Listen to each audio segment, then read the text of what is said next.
Emotional speech ഒരിക്കലും എടുക്കരുത് എന്നാണ് യാഥാർത്ഥ്യം. ഭയങ്കരമായ കോപം, ഭയങ്കരമായ ദേഷ്യം, അല്ലെങ്കിൽ ഭയങ്കര പേടി, അല്ലെങ്കിൽ ഭയങ്കരമായ ഒരു വിഷമഘട്ടത്തിൽ ഒരാൾ നമ്മളോട് ചൂടാവുകയാണ്. അപ്പോൾ നമ്മളത് അത്ര കാര്യമായിട്ട് എടുക്കേണ്ടതില്ല. കാരണം അദ്ദേഹത്തിൻ്റെ ആ ഇമോഷനിലാണ് അദ്ദേഹം ഇല്ലത്. അതേപോലെ നമ്മുടെ ഒരു സുഹൃത്ത് മറ്റൊരു സുഹൃത്തുമായി തെറ്റിയിട്ടുള്ള സമയത്ത് നമ്മുടെ തോന്നിയിട്ട് പറയും, ഓൻ അങ്ങനെയൊക്കെ പറഞ്ഞോളാം, ഓൻ ഇങ്ങനെ പറഞ്ഞോളാം, ഓൻ ഞാൻ ജീവിതത്തിൽ മുണ്ടില്ല, അങ്ങനെയാണ് ഇങ്ങനെയാണെന്നൊക്കെ പറയും. ചിലപ്പോൾ 2 ദിവസം കഴിഞ്ഞാൽ അവർ തമ്മിൽ നല്ല ലോകത്തിലുണ്ടാവും. അപ്പോൾ നമ്മൾ ആദ്യം പറഞ്ഞ ആ ഇമോഷണൽ സ്പീച്ച് നമ്മൾ ഒരിക്കലും എടുക്കേണ്ടതില്ല. കാരണം അത് ഇമോഷൻ്റെ പുറത്താണ് പറയുന്നത്. അതേപോലെ നമ്മൾ സ്ഥാപനത്തിലെ ഓണർ, അല്ലെങ്കിൽ നമ്മളെ മുതലാളി, അല്ലെങ്കിൽ നമ്മളുമായി ബന്ധപ്പെട്ട് കിടക്കുന്ന ആൾ, ചില കുടുംബക്കാർ പോലും വാട്സപ്പിൽ എന്തെങ്കിലും ഒരു മെസ്സേജ് അയച്ച് എന്തെങ്കിലും അവർ ദേഷ്യത്തിലായിരിക്കില്ല, ആ സമയത്തായിരിക്കും അവർ മെസ്സേജ് അയക്കുന്നത്. ഒരു വീട് കെട്ടലുമായി ബന്ധപ്പെട്ടോ വാഹനവുമായി ബന്ധപ്പെട്ടോ എന്തെങ്കിലും കുടുംബപരമായ പ്രശ്നങ്ങളെ സംബന്ധിച്ചോ അദ്ദേഹം എന്തെങ്കിലും ഒരു വിഷമത്തിൽ, അല്ലെങ്കിൽ 3-4 പേർ അദ്ദേഹത്തോട് ഇങ്ങനെ പറഞ്ഞു, എന്തെങ്കിലുമൊക്കെ കുത്തിത്തിരിപ്പാക്കിയിട്ടുണ്ട്. ആ സമയത്തായിരിക്കും അദ്ദേഹം ഒരു മെസ്സേജ്, കടുപ്പപ്പെട്ട മെസ്സേജ് നമുക്ക് അയക്കുന്നത്.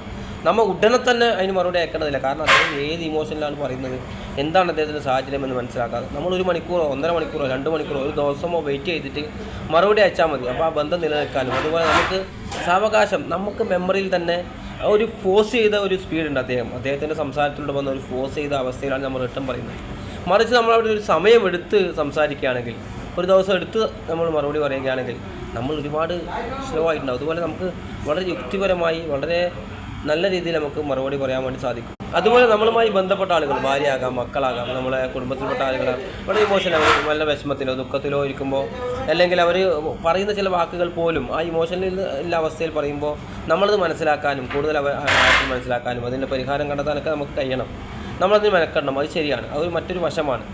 മറിച്ച് ഇവിടെ ഞാൻ പറഞ്ഞു വന്നത്, ഒരാൾ ഇമോഷണലി ഭയങ്കര ഇതായി നിൽക്കുന്ന സമയത്ത്, ഇപ്പോൾ നമുക്കറിയാം ഭയം, അല്ലെങ്കിൽ ദേഷ്യം, അല്ലെങ്കിൽ സങ്കടം, അല്ലെങ്കിൽ മറ്റെന്തെങ്കിലും ബിസിനസ്സുമായി ഭയങ്കര നഷ്ടത്തിൽ അദ്ദേഹമുണ്ട്, ആ ഒരു ഇല്ലാതെ അദ്ദേഹം, അങ്ങനെയുള്ള പല ഇമോഷനുകളുമുണ്ട്. അങ്ങനെയുള്ള സമയത്ത് നമ്മളോട് വന്ന് പറയുമ്പോഴുള്ള കാര്യങ്ങൾ നമ്മൾ അതേപടി മനസ്സിലെടുത്ത് ഭയങ്കരമായി വേദനിക്കേണ്ടതില്ല. അതുപോലെ മറ്റാർക്കും വെച്ച് ചില ആളുകളുണ്ട് മുറി വെച്ച് സംസാരിക്കുക എന്നൊക്കെ പറയുന്ന രീതി. അപ്പോൾ നമ്മൾ മൊത്തത്തിൽ ചിലപ്പോൾ ആരെങ്കിലും അദ്ദേഹം ഉദ്ദേശിക്കുന്നത്, നമ്മൾ വിചാരിക്കുക നമ്മൾ തന്നെ ഉദ്ദേശിച്ചു, എന്നെ മാത്രം, പണ്ട് ജഗതി പറഞ്ഞ പോലെ ഇതെന്നെ മാത്രമാണ്, എന്നെ തന്നെയാണ്, എന്നെ മാത്രമാണ് ഉദ്ദേശിച്ചതെന്ന് പറഞ്ഞ പോലെ അങ്ങനെയല്ല. ചിലപ്പോൾ മറ്റാരെങ്കിലും ഉദ്ദേശിച്ചാകാം, ചിലപ്പോൾ അദ്ദേഹത്തിൻ്റെ മനസ്സിലെ വിഷമം കൊണ്ടാകാം, അല്ലെങ്കിൽ മറ്റെന്തെങ്കിലും ഉദ്ദേശത്തിലാകാം, ചിലപ്പോൾ എല്ലാവരും കൂടി ഒന്ന് നന്നായിക്കോട്ടെ എന്ന് പറഞ്ഞിട്ടാകാം നമ്മുടെ ഓണർ, നമ്മുടെ സ്ഥാപനത്തിൻ്റെ ഓണർ, അല്ലെങ്കിൽ നമ്മളെ മുതലാളി, അല്ലെങ്കിൽ നമ്മളെ മാനേജർ അങ്ങനെയൊക്കെ സംസാരിച്ചത് എന്ന് നമ്മൾ മനസ്സിലാക്കിക്കൊണ്ട് അദ്ദേഹത്തിൻ്റെ ആ ഇമോഷണൽ അവസ്ഥ നമ്മൾ മനസ്സിലാക്കാൻ ശ്രമിക്കുകയാണെങ്കിൽ നമുക്കൊരുപാട് സമാധാനവും ശാന്തിയും അതിലൂടെ നമുക്കൊരു സന്തോഷം സമാധാനമൊക്കെ ഉണ്ടാകുമെന്നതാണ് യാഥാർത്ഥ്യം. നമ്മൾ പെട്ടെന്ന് ഇമോഷണൽ സ്പീച്ച് നമ്മൾ എടുക്കേണ്ടതില്ല എന്ന് നമ്മൾ മനസ്സിലാക്കുക. ഇനിയും സബ്സ്ക്രൈബ് ചെയ്യാത്ത ആളുകളുടെ ഉടൻ തന്നെ സബ്സ്ക്രൈബ് ചെയ്യുക എന്നുകൂടി